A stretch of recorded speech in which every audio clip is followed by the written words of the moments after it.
Se não estivesse tão fora de moda, eu iria falar em família. Sim, família.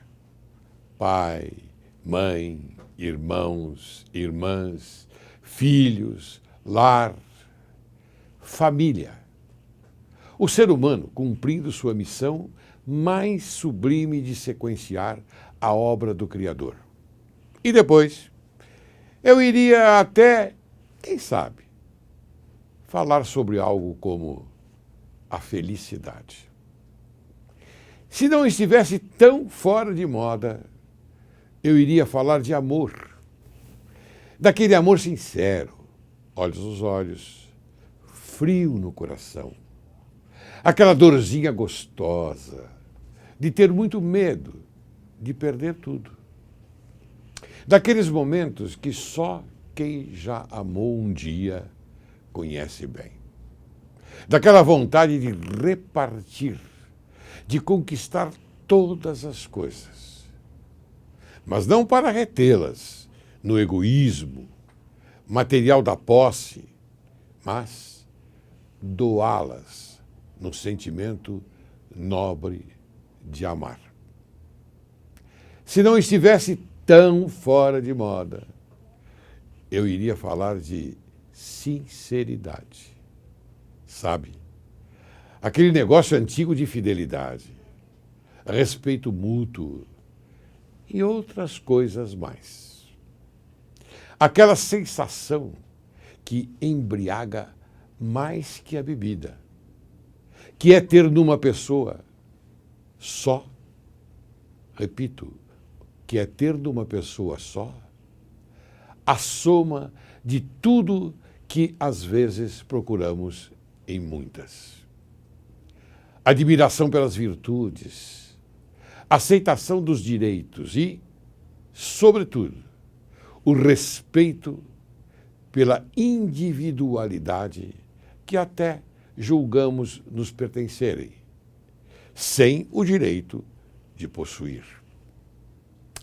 Mas é pena que a felicidade, como tudo mais, há muito tempo já está fora de moda.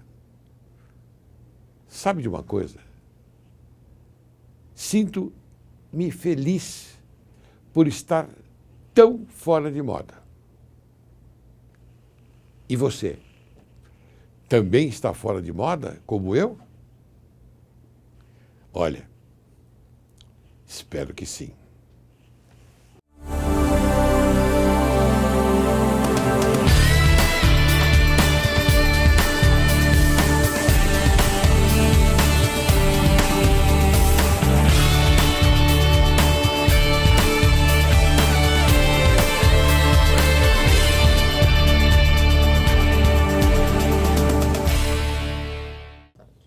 Hoje, Direito e Justiça em Foco tem a honra de conversar com a advogada doutora Ivone Zeger.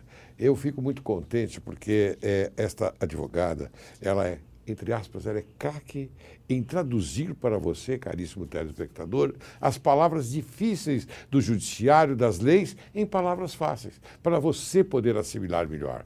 Então, esse é o nosso objetivo, dar a informação correta. E ela tem esta facilidade de dar a você a informação correta sobre o assunto que nós vamos tratar.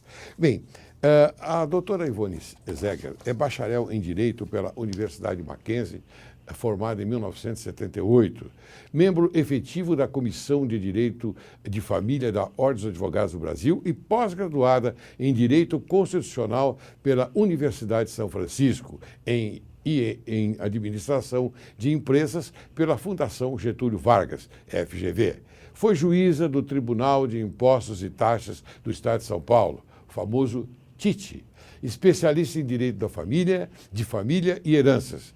Atua há mais de 20 anos com questões relativas a separações, divórcio, partilha de bens, união estável, pensão alimentícia, testamento, inventários, doações, usufruto, deserdação, entre outros assuntos. É advogada militante em São Paulo, consultora jurídica, palestrante e escritora. Publicou os livros Família, Perguntas e Respostas, Herança, perguntas e respostas, acostumada a traduzir, como eu disse anteriormente, para o público leigo, a linguagem jurídica de forma clara e objetiva. Seus artigos são veiculados semanalmente em diversas publicações. Como vai, doutora Ivone Zeger? Você vai bem? Muito bem, muito bem. Muito obrigada por voltar nesse local, nesse programa fantástico de informação ao público. Então, você sabe que é uma honra muito grande tê-la aqui em Direito e Justiça em Foco? Muito obrigada. Eu fico realmente enaltecida. Então, veja, aqui é uma somatória. O programa Direito e Justiça em Foco, ele tem como objetivo informar o telespectador, não é, das dificuldades que ele tem em assimilar o direito.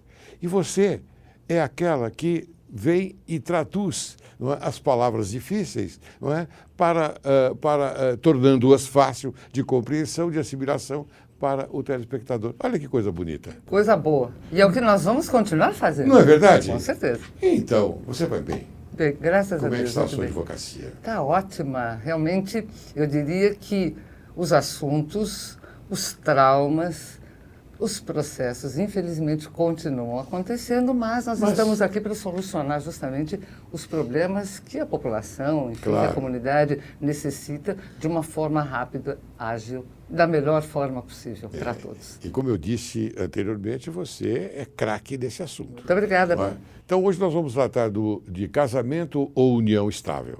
Diferenças e consequências da herança. Perfeito. É isso? É isso. Muito bem. É isso. Então, Ivone, você pode me dizer, vou logo fazer a pergunta para você, hein? Pode? Deve. Que bom. Então, existem diferenças perante a lei para quem é casado e para quem está, entre aspas, juntado? Opa, olha só a questão. Não, mas não é verdade? Essa é uma questão, essa é a pergunta. E esta é, na realidade, a dúvida, a grande dúvida das pessoas que estão casadas. E quando nós falamos casadas, casado é casado no civil. Não vamos confundir. Não é só na igreja, né? Não, esta é a diferença. Muitas pessoas, e nós ouvimos diariamente, dizendo meu marido, minha esposa. E você imagina que eles estão casados perante a lei civil. Muitas vezes não é isso que acontece. Elas estão, como disse o desembargador, juntas, namorando, juntados os trapos, enfim.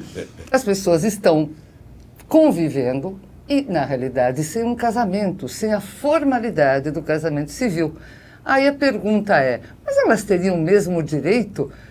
E nós diríamos o seguinte, infelizmente a lei não conseguiu contemplar estas duas possibilidades. Na realidade, a lei civil, a Constituição e o direito civil, o Código Civil, preconiza que o casamento civil é alguma coisa que deve ser realmente respeitada e que as pessoas casadas pelo rito civil terão todo o seu direito e deveres preservados.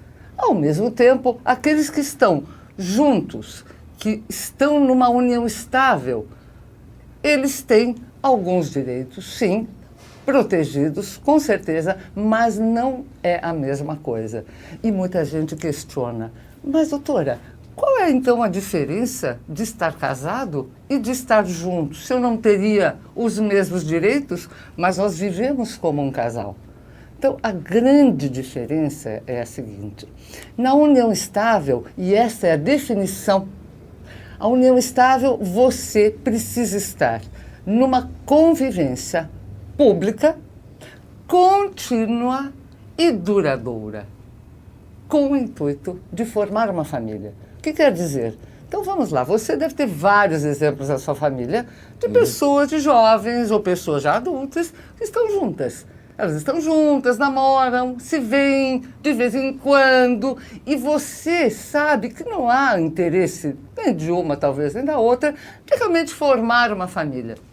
Quando eu digo formar uma família, eu não me refiro a ter filhos. Este é um outro assunto. Formar uma família é ter esta unidade familiar. Vamos lembrar que uma unidade familiar, a palavra unidade é uma só pessoa é uma família. Claro que quando você está com mais alguém, você precisa destes requisitos para que você tenha confirmada a sua união estável, como eu acabo de dizer. Muito bem explicado. Acho que o telespectador deve ter entendido muito bem. Mas então quer dizer que não é a mesma coisa. Não é a mesma coisa. E em termos, como nós estamos falando hoje, é um programa que vai falar sobre a parte da herança, Claro. a sucessão de alguém que venha a falecer e o outro que permanece vivo. Como ficará? Então, é muito importante que vocês saibam que a lei vai proteger ambos os casos. Muito bem. Quer dizer que, por exemplo, o rapaz convida uma moça para ir a um cinema, não é? Conhece, vai a um cinema e, de repente, de mãos dadas saem do cinema e mantém uma relação mais íntima posteriormente. Aí, então, depois ele passa uma semana com ela, há um intervalo de um mês, por exemplo, sem eles se verem, e depois eles retornam a conversar e a continuando esta relação íntima, mais profunda, e assim sucessivamente. Esta não é uma união estável? Da forma, Você entendeu da forma como eu coloquei? Da forma como o desembargador diz, este casal, com este lapso de tempo de não se ver, de não se encontrar, de ter outras relações paralelamente, isto para o mundo jurídico não significa que eles estão numa união estável. Eu tenho certeza que nenhum juiz, vendo uma formação de uma unidade familiar desta forma, vai entender que, na realidade, havia um encontro ocasional, fortuito, quando havia, enfim, encontros estes que não comprovam que havia uma união estável. Por quê? Repito, há necessidade de uma convivência pública. Pública significa todos estão sabendo que vocês estão juntos. Os pais, parentes, amigos sabem desta relação. Fora a convivência pública, há de haver a perpetuidade. A publicidade é uma necessidade, deve haver perpetuamento disso. O que quer dizer? Não adianta se encontrar hoje, vai se ver daqui uma semana, aí passam 2, 3 semanas, não se vêem mais. Não há esta relação de continuidade, tampouco você consegue provar que há uma unidade. Normalmente você tem que estar lembrando, não há hoje a necessidade de coabitação. Coabitação significa morar sobre o mesmo teto. Morar sob o mesmo teto. Por quê? Porque muitas vezes você tem filhos num outro casamento, ou mora com a mãe ou com o pai, e esta relação de vocês dois não permite que vocês morem no mesmo imóvel, enfim. Então, vocês moram separados. Isto, para o mundo jurídico, não significa que vocês não estão numa união estável. Então, eu repito, uma convivência pública contínua e duradoura. Sempre questionam quanto tempo é necessário para comprovar que nós estamos numa união estável. Há de haver uma necessidade de continuidade, de tempo. Obviamente, uma relação de 6 meses, 8 meses, 1 ano, não configura, não dá a entender que havia ou haverá uma união estável. Obviamente, quanto mais o tempo passa e esta relação se firma, isto vai engrandecer e demonstra que há realmente uma vontade de estarem juntos. Muito bem, então quer dizer que deve haver essa sustentabilidade, vamos empregar esse termo, no sentido desta convivência. Não importa que as pessoas morem separadas. Eu moro num apartamento, a pessoa mora no outro apartamento, mas elas se veem continuamente. Exato. Na verdade, há uma continuidade, de relação vontade pública, de vontade de formar essa família. E como a nossa questão aqui é, muito bem, sabendo disso, então, quando acontece o falecimento, então, o que vai acontecer com o falecimento? Como é que eu vou fazer? Eu não estou casada no civil, ou não estou casado no civil. Quando eu me refiro a ele ou ela, por favor, lembrem-se que tanto faz. A gente só vai usar uma terminologia só para não avançar, né? não dificultar. Então, veja só, quando você está casado no civil, Você, portanto, fez os proclamas, foi junto ao juiz de paz, fizeram tudo o que tinha que fazer, assinaram com suas testemunhas respectivas. Esse é o casamento civil. Então, ele tem o reconhecimento, tá, da sociedade e do mundo jurídico. Agora, quando você está numa relação estável, numa união estável, você deve comprová-la. Como você comprova? Num falecimento, você pode ter aquilo que nós chamamos um contrato de união estável. Você pode ter aquilo que eu, inclusive, preconizo, uma escritura de união estável que você faz no cartório, ou simplesmente vocês estão juntos. De todas as formas, você precisa obter, num falecimento ou até numa separação, mas você vai precisar obter o reconhecimento desta sua união estável no judiciário e, a partir daí, num falecimento ou numa separação, a dissolução para solicitar partilha de bens, enfim, aquilo que acontecer. Tá? Muito bem. Então, Direito e Justiça em Foco pergunta a você agora. Vale mais a pena casar ou ficar em união estável? Olha aí, responda. Colocação muito interessante. Essa afirmativa ou essa questão, o que vale mais a pena? É muito difícil nós, advogados, dizermos o que você deve fazer. Evidentemente, como eu repito, a lei, ela protege o casamento, mas não deixa de proteger a união estável. A diferença é que no casamento ninguém vai te questionar. Você pode estar morando no Ceará e o seu marido pode estar morando no Rio Grande do Sul, ficarem separados, inclusive, por um bom tempo, por questões de trabalho, enfim, que a lei não vai perguntar se vocês estão juntos ou não. Vocês estão casados pelo civil, significa que vocês estão casados, estão juntos, mesmo que haja essa distância, claro, esse distanciamento, que não acontece numa união estável. Dificilmente você consegue comprovar que você morando cada um num lugar, com essa distância, com o tempo, você consegue provar que você estava numa união estável. Então, o que acontece? No falecimento, o que, portanto, é mais vantajoso? Eu repito, quando você está numa união estável, você vai precisar provar que você tinha essa união estável. Muito bem. Se você não tem um contrato, se você não tem uma escritura de união estável, você vai precisar, portanto, saber que tipo de regime, o que será que eu tenho direito no falecimento? Quando você não tem nada que preveja que tipo de regime de bens você quis adotar por um contrato ou uma escritura, a lei entende que vocês estão numa união estável, cujo regime de bens, neste caso, é o da comunhão parcial de bens. A lei já prevê isso para você. Muito bem.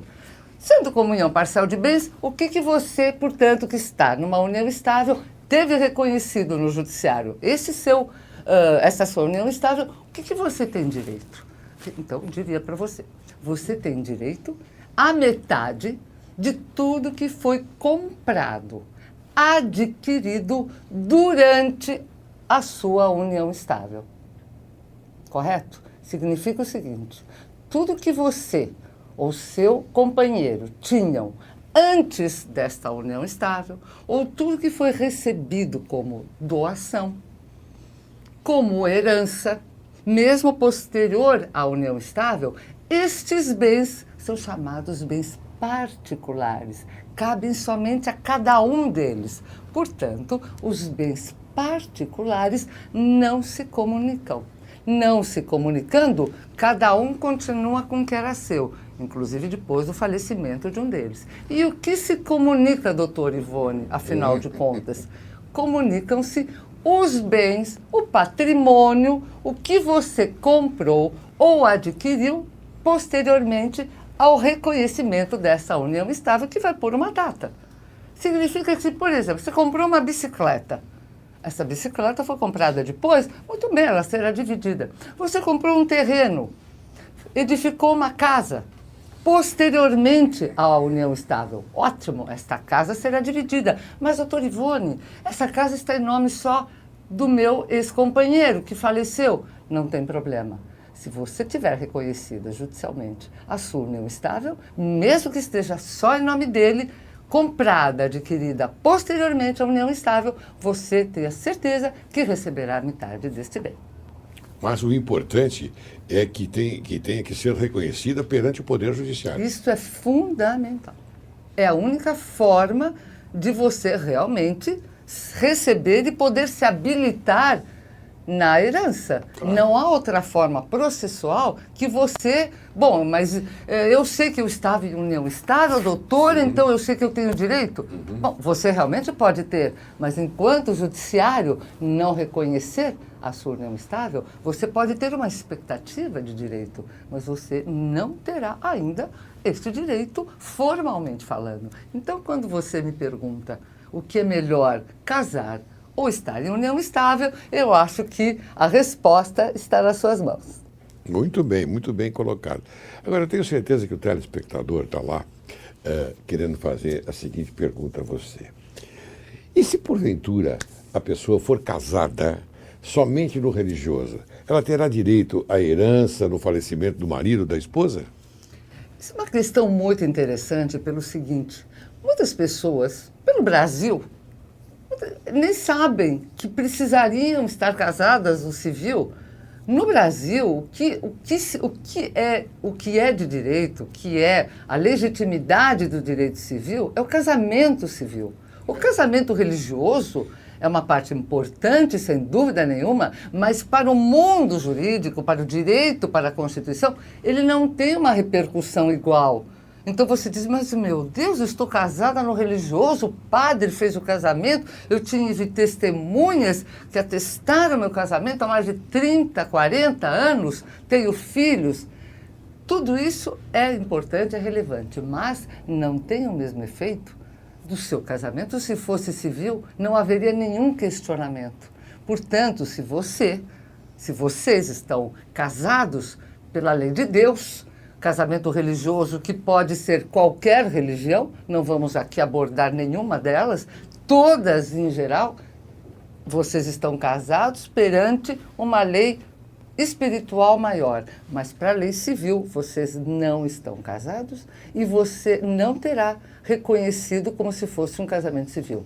O que você pode, aquilo que eu acabei de explicar, você pode obter o reconhecimento desse seu casamento religioso como se fosse uma união estável. Evidentemente, será fácil para que você prove isto, não haverá dificuldade e certamente você terá reconhecido judicialmente este seu casamento religioso. Mas, como você não arbitrou, você não disse que tipo de regime que o direito civil obriga no casamento, o regime de bens, significa que você estará casada pelo regime, casada ou de uma união estável, pelo regime da comunhão parcial de bens, como eu acabei de explicar os direitos. Muito bem. O que dá mais segurança são os filhos, né, nesse momento do casamento religioso, ou não?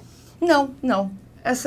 Os filhos, na realidade, eles, obviamente, importantíssimo como herdeiros que serão, mas esta pessoa que está casada no religioso, ela terá facilidade de comprovar, inclusive de comprovar que estavam juntos, porque muita gente tem filhos e não estão juntos. Claro. Então fica difícil, você não consegue comprovar esta união estável. Então os filhos, obviamente, têm a sua participação. Muito bem, minha querida amiga doutora Ivone Zeger.